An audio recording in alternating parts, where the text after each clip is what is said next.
Inaprobitsaran kan mga job seeker ang nasa 900 na bakanteng trabaho abroad sa sarong job fair sa Naga City.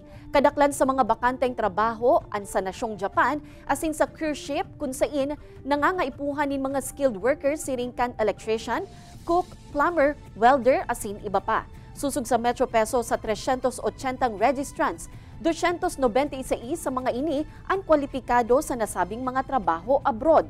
Alagad maagi pa subuot sa dakul na proseso ang mga aplikante siring kan pag-secure nin visa, passport, medical asin interviews.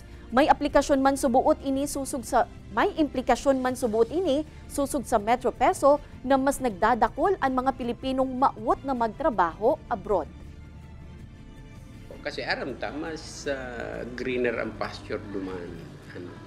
And then siguro igdi sa tuyang lugar medyo dahil siya nakakahiling ng magayon na oportunidad, kaya siguro nahihiling niya baka sa luwas makakuha siya ng opportunity.